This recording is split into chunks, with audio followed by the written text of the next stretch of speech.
안녕하세요. 매번 제 사연을 써볼까 말까, 누가 볼까봐 겁내고 고민만 하다가 뜬금없이 드라마 펜트하우스에 빠져서는 치고받고 미친 듯 복수하는 매력에 휘감겨 그간 저에게 일어났던 삶의 변화에 대해 공유를 해보고자 글을 보내봐요. 저는 40대 중반 여성이고 저희 남편은 저보다 딱 5살이 많습니다. 성인이 된 딸 둘이 있으며 하나는 지방대를 다니느라 지방에서 자취를 하는 중이고 하나는 서울에서 대학을 다니며 여전히 제품에서 크고 있죠. 함께 살고 있는 딸아이는 둘째인데 성격이 저랑 똑 닮았답니다. 화를 잘 못 내는 것부터 남들이 스쳐 지나가듯 하는 말조차 쉽게 상처를 잘 받고 또 속상해하는 것까지 말이죠. 누군가는 그냥 소심한 성격이 아니냐고 할 수 있는데 또 그렇지만은 않아요. 정상적으로 쓴소리를 내주고 충고나 조언을 해주면 언제든지 그 말에 공감을 하고 상처가 아닌 위로나 다짐을 하기도 하는 긍정적인 성격입니다. 하지만 그 상대가 저희 남편이나 첫째 딸처럼 말을 거르지 않고 뱉어내서 남한테 상처를 잘 주는 사람이라면 애기가 180도 달라지죠. 첫째 딸은 저희 남편 성격을 꼭 빼닮았어요. 한 집안에 딱 2대2로 성격이 나눠진 것이죠. 제 딸이야. 제 품에서 키우고 나온 제 핏줄이니 성격이 어떻든 무조건 보듬어주게 되고 또 사랑하지 않을 수가 없지만 아휴, 제 남편은 제가 정말 상대하기가 힘들더라고요. 어쩜 그렇게 저랑 성격이 다르던지. 결혼 초부터 지금껏 저는 늘 마음속에서 눈물을 홍수처럼 흘리곤 했답니다. 뭐 하나 자기 마음에 안 들면 신경질부터 내서 같이 있는 사람을 죄인처럼 만들고 그 바람에 어디 놀러라도 갔다가 신경질을 부리면 온 분위기가 다 암울해져서 노는 기분도 안 들고 어찌나 필터링 없이 생각나는 대로 말을 내뱉던지 사람의 인격을 깎아내리는 게 너무나도 일상이었어요. 제가 옷을 대충 입고 동네 슈퍼를 가면 거지도 그렇게 입지는 않는다며 나가서 돈 좀 벌어서 옷 하나를 사입을 하더군요.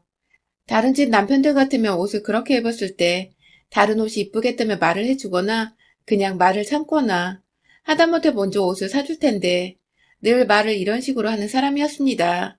어떤 부류인지 아시겠나요? 또 기억이 나는 것은 제가 첫째를 데리고 둘째 출산을 저 혼자 병원에 가서 나왔거든요.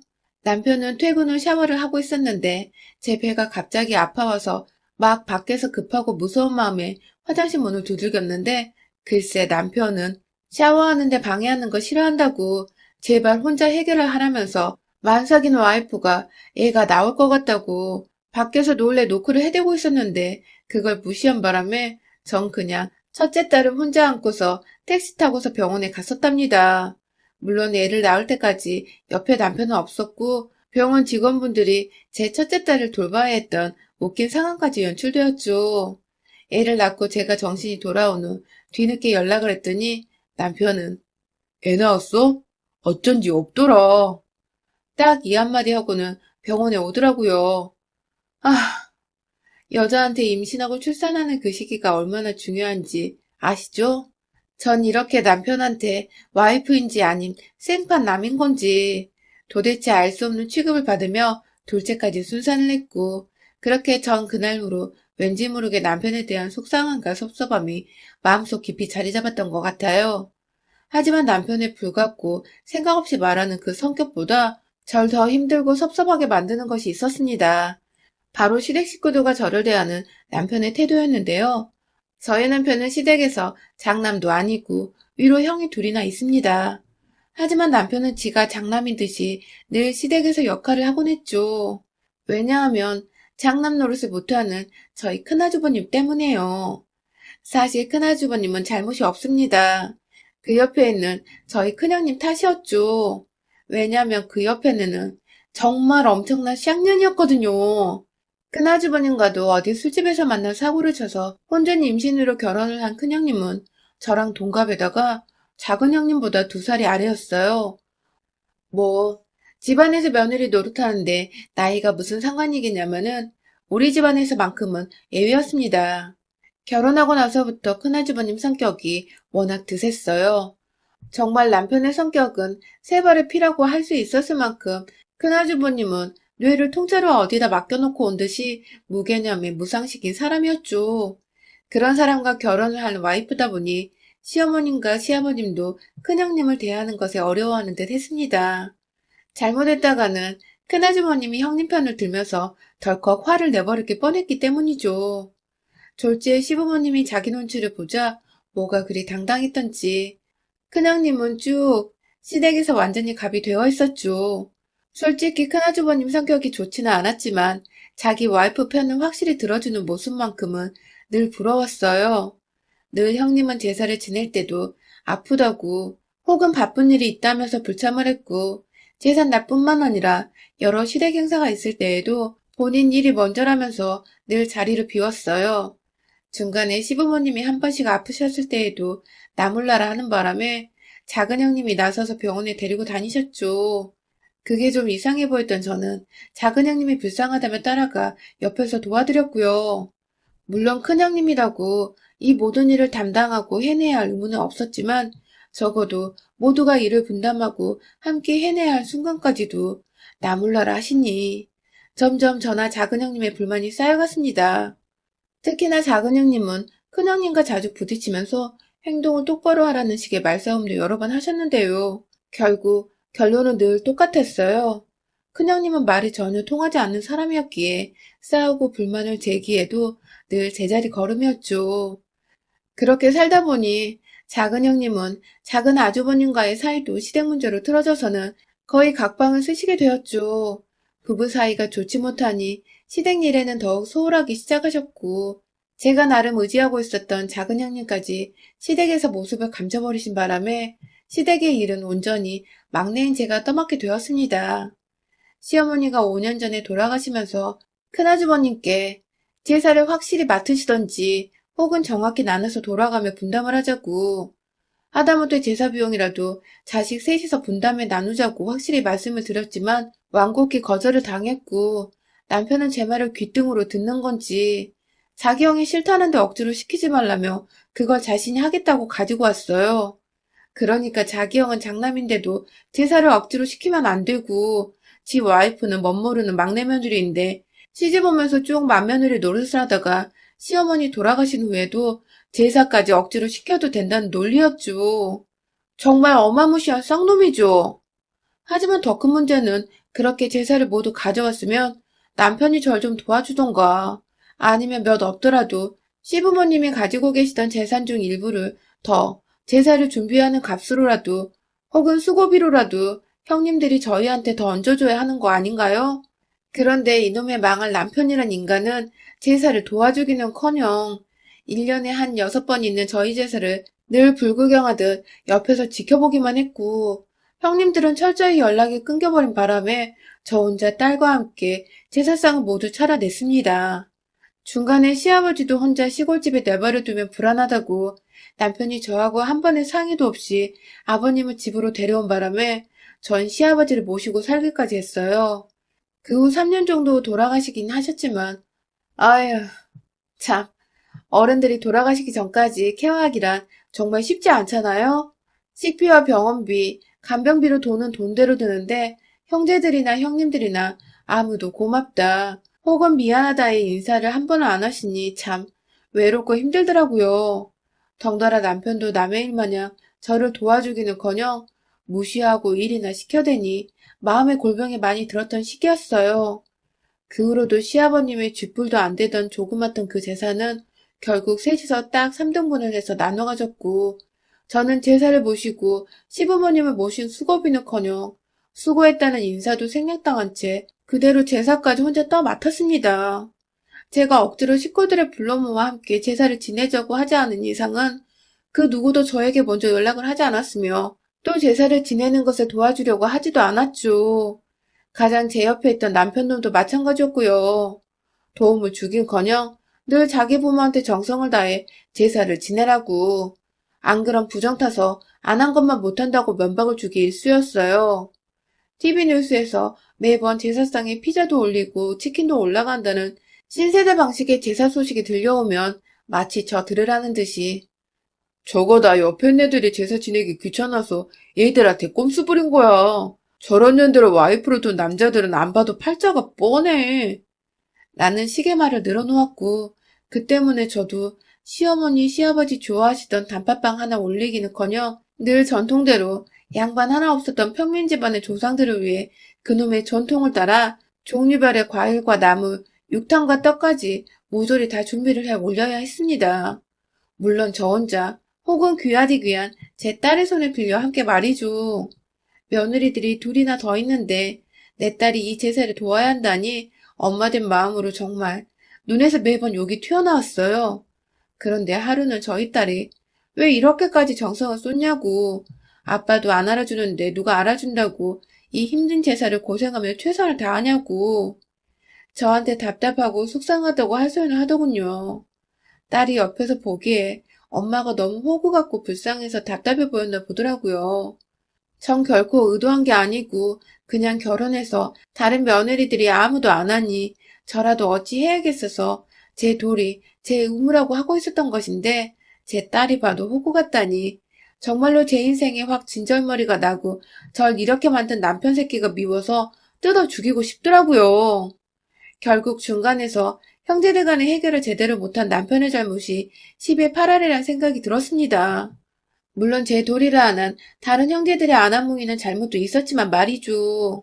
그날 후 다음 제사에서는 반드시 나머지 두 형제들 그리고 형님들까지 모조리 불러내 절이라도 한 번은 올리도록 준비한 거 고맙단 소리 한 번을 듣거나 그냥 아무도 인정해주지 않으면 다 때려치기라도 해야겠다는 마음을 먹었어요.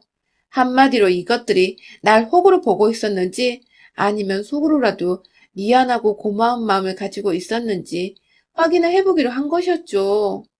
그리고 다음 제사가 다가오기 무려 한 달 전, 저는 남편을 통해서 형님과 아주버님들께 연락을 하려다가 역시나 도와주지 않고 제사는 혼자 알아서 하라는 개소리를 시전하는 남편을 무시한 채 직접 전화를 걸었습니다. 그리고는 큰형님이고 작은형님이고 그 남편들한테까지 말했어요. 제사를 지내야 하니 한 달 후 제삿날의 약속은 비워놓으라고 말이죠. 뭐 예상했던 대로 모두들 바쁘다 혹은 못 간다는 갖가지 핑계를 대면서 회피했고 둘째 형님만큼은 저한테 미안하다고 그런데 첫째 형님 꼴 보기 싫어서 만나고 싶지가 않다는 솔직한 대답을 해주셨어요. 전 그 미안하단 말 하나에 오히려 작은 형님에 대한 일말의 섭섭한 마음을 접어둔 채 그날 큰형님이 또 지랄을 하면 갈기갈기 찢어놓을 거라는 다소 험한 말을 해대며 큰형님 무시하고 오시라고 일러두었고 제 말에 약간 통쾌함과 믿음을 가진 건지 둘째 형님은 단번에 알겠다고 오케이를 하셨어요. 한동안 큰형님네 부부를 집으로 오게 하려고 부단히 노력했어요. 자꾸만 오기 싫다고 핑계대는 다 큰 성인 것들을 제가 어찌 데려올 수 있을까 싶어 막막했지만 결국 돈이면 다 되더군요. 집이 재개발이 되면서 돈이 슬슬 불어날 것 같아 아버님께 받은 쥐뿔 만한 재산이 필요가 없으니 제사를 도와주는 분께 이 돈을 나눠주겠다고 하니 정말 체면도 없는 건지 그 자리에서 갈게 하고 확답을 주던 대갈통이 텅텅 비어있던 큰형님과 큰 아주버님. 제 입으로 꺼낸 구라였지만 참 그런 구라에 넘어가 생전 안 오던 제사에 오겠다고 하는 이 부부가 한심한 걸 떠나 정말 같은 가족이란 게 한심하고 쪽팔리더라고요. 그렇게 제삿날이 되었고 둘째 형님께서는 내심 그간 제사에 참석도 못하고 큰형님을 핑계로 못 오셨던 것이 제게 미안하셨는지 일찍부터 집에 오셔서는 절 도와주셨어요. 생각보다 차릴 게 많아서 늘 딸과 둘이서 해내기가 쉽지 않았는데 형님께서 과일을 미리 손질해 와주셨고 나물 몇 가지도 미리 준비를 해오셔서 금방 재료 준비를 끝낼 수 있었습니다. 큰형님네는 역시나 제사가 시작될 시간이 조금 지나 집에 도착을 하셨고요. 그 바람에 둘째 형님은 또다시 뚜껑이 열려서는 내가 이 꼴 보기 싫어서 그간 제사를 안 하려고 한 거야 라며 제게 하소연을 하셨고 저는 그 꼴 저도 더 이상 보기 싫어서 오늘 모두를 부른 거예요. 두고 보세요. 하면서 작은 형님께 암암리에 굳건한 눈빛을 딱 발사했죠. 이때까지도 전 사실 제가 뭐라 큰형님과 단판을 지어야 할지 몰랐습니다. 내심 저도 쫄아서는 몸싸움이라도 일어나면 어쩌나 싶어 내내 마음이 편치 않았어요. 그러다가 아휴 어떻게 큰형님과 단판을 지을지를 저희 남편이란 새끼가 떡하니 만들어주더라고요. 글쎄 뒤늦게 와서 멀뚱멀뚱 인사도 대강하고 도대체 애인은 밥 말아먹은 건지 잔뜩 차려진 제사상을 보고도 이거 식은 음식 아니야? 뭘 이렇게 많이 했대? 이거 다 사놓고 직접 했다고 생색내는 거야? 라는 성질 팍팍 건드리는 말을 해대는 형님을 향해서 남편이란 놈이 글쎄? 그러니까요. 생색은 지 혼자 다 낸다니까 맨날. 라고 하는 겁니다. 아니 순간 울컥해서 생색이라니? 이렇게 개고생을 했는데 이게 생색이라고요? 라고 눈을 동그랗게 뜨고 말하니 남편이 그러더군요.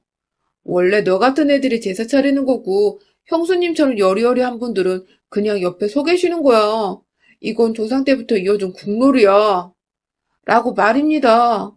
그 말에 옆에 큰아주버님은 키득키득 거리고 있고 평소 큰형님과 큰아주버님 욕을 작은형님으로부터 귀가 닳도록 들은 작은아주버님은 제 눈치를 보느라 바쁘시고 작은형님은 그걸 말이라고 하냐며 눈으로 큰형님 네를 죽일 듯 야리고 계시고 제 딸은 저 대신 큰형님 뺨이라도 한 대 때릴 기세로 두 주먹을 불끈 쥐고 있고 아, 제가 그만 이 아슬아슬한 분위기를 참고 넘기지 못하겠더라고요.